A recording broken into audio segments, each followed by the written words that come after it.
కూడా అన్నం పెట్టే నేల. పాహిమాం రక్షమాం అంటే ఎదుటివాడి ప్రాణానికి తన ప్రాణాన్ని పణంగా పెట్టే నేల. తన దేశపు సరిహద్దులు దాటి పరాయి దేశం మీద దండయాత్రనే చెయ్యని నేల.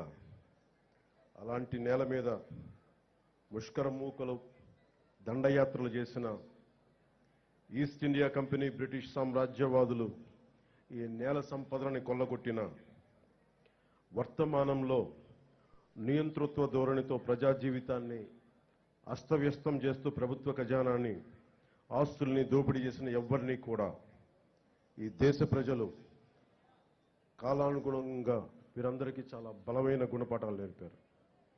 అలాంటి ధైర్య సాహసాలతో నిండి ఉన్న నా భారతదేశ ప్రజలకి, నా అన్నదమ్ములకి, నా అక్క చెల్లెళ్ళకి, పెద్దలకి, పిన్నలకి, మహిళలకి, మబ్బుల్లో పరిగెత్తే పిడుగుల్లాంటి యువతి యువకులకి 78వ స్వాతంత్ర దినోత్సవ శుభాకాంక్షలు. ఈ వేడుకలకు విచ్చేసిన ప్రజాప్రతినిధులు, అధికార అనధికార ప్రముఖులు, జిల్లా ప్రజలందరికీ నా హృదయపూర్వక స్వాతంత్ర దినోత్సవ శుభాకాంక్షలు. ఒక దేశపు ఆర్థిక పురోగతి దానికున్న సహజ వనరులు, మానవ వనరుల కంటే కూడా ఆ దేశాన్ని నడిపిస్తున్న నాయకుల సమర్థత, సమగ్రత, ప్రతిభ, వారి దార్శనికత మీద ఆధారపడి ఉంటుంది అని నాని పాల్కీవాలా గారు చెప్తారు. ఈ 78 ఏళ్ల కాలగమనంలో, అత్యంత కష్టకాలంలో విభజన కల్లోలాలని తట్టుకుంటూ, దేశ సమగ్రతని కాపాడుకుంటూ, డ్యాములు కట్టి, కాలువలు తవ్వి, హరిత విప్లవం కోసం రంగం సిద్ధం చేసిన పండిట్ జవహర్లాల్ నెహ్రూ గారు ఉన్నారు.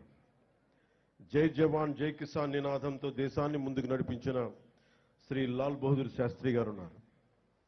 బంగ్లాదేశ్ ఆవిర్భావానికి శ్రీకారం చుట్టిన అపర దుర్గాదేవిగా పేరు తెచ్చుకుని అభివర్ణించబడే ఇందిరాగాంధీ గారు, మీరు హిస్టరీ కాదు, మీరు జాగ్రఫీని సృష్టించారనే పేరు తెచ్చుకున్న ఇందిరాగాంధీ గారు ఉన్నారు. శ్రీమతి ఇందిరాగాంధీ గారు ఉన్న బంగారు నిల్వలు కూడా అమ్ముకోవాల్సిన దుస్థితిలో తన మేధా సంపత్తితోటి, విశిష్టమైన రాజకీయ అనుభవంతో ఆర్థిక సంస్కరణలు పట్టుకొచ్చి భారతదేశాన్ని తిరిగి ప్రపంచ పటంలో పెట్టిన గొప్ప వ్యక్తి, దార్శనికుడు పివి నరసింహారావు గారు ఉన్నారు. ప్రతి దశాబ్దానికి భారత భూభాగం మీద దండయాత్ర చేసే శత్రు దేశాలకి, వాటిని నడిపించే నాయకులకి వారి దేశ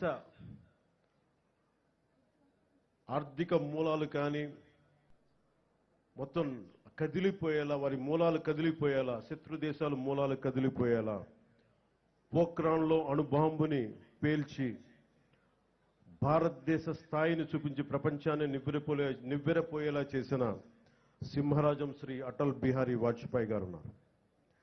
ఆ తర్వాత కాలంలో కశ్మీర్ నుండి కోయంబత్తూరు వరకు ఉగ్రవాదులు పేలుళ్ళు, గోకుల్ చాట్ పేలుళ్ళు, పార్లమెంట్ మీద దాడులు, ముంబై మహానగరాన్ని పట్టుమని 10 మంది ఉగ్రవాదులు దాడి చేస్తే తిరిగి అంతా దేశం అల్లకల్లోలం అయిపోయిన సమయంలో, అసలు ఈ దేశం పోఖ్రాన్ అణుబాంబు పేల్చినా కూడా ఈ దౌర్భాగ్యమైన పరిస్థితి ఏంటి అని అనుకున్న సమయంలో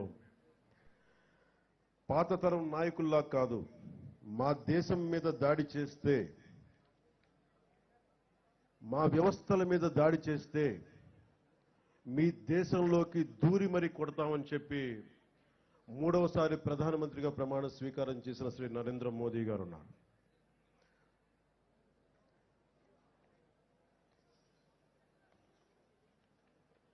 ఇలాంటి మహానుభావులు ఎందరో, వారందరికీ నా వందనాలు. మన కాకినాడకు సంబంధించి ఎందరో మహానుభావులు, ఫ్రీడమ్ ఫైటర్స్ ఉన్నారు.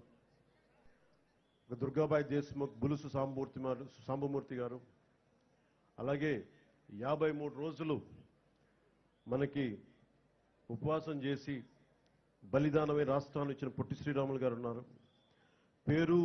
పేరు లేని ఊరు లేని ఎందరో ఫ్రీడమ్ ఫైటర్స్, స్వాతంత్ర సమరయోధులు వారి త్యాగాల్ని ఇది గుర్తు చేసుకునే సమయం. ఇదేదో ఆనందించే సమయం కాదు, చాక్లెట్లు పంచుకోవడానికి కాదు. ఇది ఎన్ని కోట్ల మంది త్యాగాలు చేశారు. ఒక 19 ఏళ్ల ఖుదీరామ్ బోస్, 23 ఏళ్ల భగత్ సింగ్, 13 ఏళ్ల రాణి గుయిడిని, వారందరికీ అంత చిన్న వయసులో చనిపోవడానికి ఏ అవసరం ఉంది? పుట్టబోయే తరాల వారి సానుభూతితోటి బాగుండాలని ఒకే ఒక కోరిక వారిని బలిదానాలు చేసేలా చేసింది.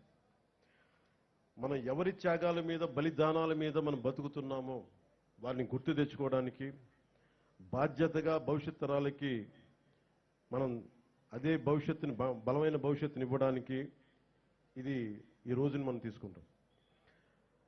ఆ దేశభక్తే మమ్మల్ని ఈ రోజున ఇక్కడ ఇలా నిలబెట్టింది.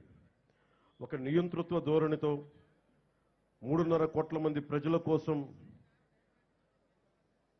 స్వాతంత్ర స్ఫూర్తిని తీసుకుంటూ ముందుకు తీసుకెళ్తున్నాం. ఈరోజు మీ ముందు నిలబడ్డాం. ఇదే రోజున సంవత్సరం కరెక్ట్గా 78 సంవత్సరాల క్రితం ఇంకా మన పక్కనున్న తెలంగాణకి ఇంకా స్వాతంత్రం రాలా. నెహ్రూ గారు ఎర్రకోట